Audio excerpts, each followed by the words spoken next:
আমরা পশ্চিমবঙ্গে নায়ক সিনেমার হিরোকে দেখতে পাচ্ছি। বুঝতে পেরেছেন কার কথা বলছি? ঠিক ধরেছেন, আমাদের পশ্চিমবঙ্গের মুখ্যমন্ত্রী মাননীয় শুভেন্দু অধিকারী। নায়ক সিনেমাটা আমি অনেকবার দেখেছিলাম, আমার খুব ভালো লেগেছিল। কেন?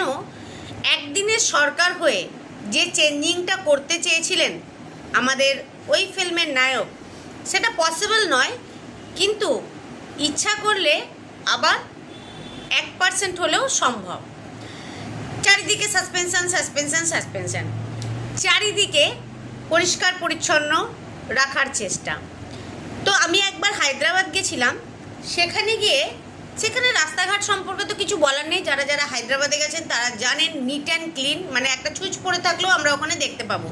চারিদিকে কোনো নোংরা নেই, ডাস্টবিন যদি থাকে সেটা মেনটেন করা হচ্ছে, ওয়েল মেনটেন ডাস্টবিন। এবং মানে কি ভালো লাগছে ওখানে দাঁড়িয়ে, মনে হচ্ছে রাস্তায় যদি কেউ শুয়েও পড়ে কোনো প্রবলেম নেই। হঠাৎ আমরা একটা দাঁড়িয়ে আছি চায়ের দোকানে, সেখানে একটা কম বয়সী ছেলে স্মোক করছিল। পুলিশ গাড়ি কিন্তু তাকে দেখে আসেনি, পুলিশ গাড়ি নিজের কাজ করছিল। সে কিন্তু পুলিশ গাড়িকে দেখে সিগারেটটা ফেলে দিল। কেন? তার জরিমানা হবে, সেটা আমরা পরে বুঝলাম।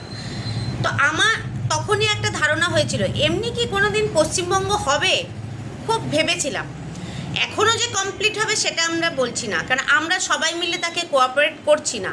তার ভুল ধরছি, সে এটা এক সময় করেছে, সে এখন করতে এসছে, বা নানা রকমের জিনিস। বাট তিনি যেভাবে কাজ শুরু করেছেন, কাজের প্রসিডিওর খুব ভালো, তাকে স্যালুট। তিনি যে জরিমানা করেছেন এই গুটকা পান, তো ওখানে একটা ছেলে সামান্য মানে পুলিশ দেখে সিগারেট ফেলে দিল। আর আমাদের এখানে যারা গুটকা খায়, তারা পান খায়, পারলে তারা কথা বলতে গেলে আমাদের মুখের ওপরই ফেলে দেবে। হঠাৎ হয়তো কারোর সঙ্গে কথা বলছি, তার এক গাল ভর্তি গুটকা বা পান ওমো করতে করতে ফোটাস করে ফেলে দিল। পেছনে কে যাচ্ছে, সামনে কে যাচ্ছে, কোনো কেয়ার নেই। বা আপনিও যে সামনে দাঁড়িয়ে একটা কথা বলছেন সেটাও কিন্তু কেয়ার নেই। তো উনি যে এটা করেছেন আমার খুব ভালো লেগেছে। Thank you sir. আগামী দিনে আরও ভালো ভালো কাজ করুন। আর তোমাদের যদি ভিডিওটা ভালো লাগে তাহলে লাইক কমেন্ট শেয়ার করতে ভুলো না। উনি অনেক কাজ করছেন, এক এক করে ভিডিও বানাবো। এখনকার মতো টাটা, বাই বাই।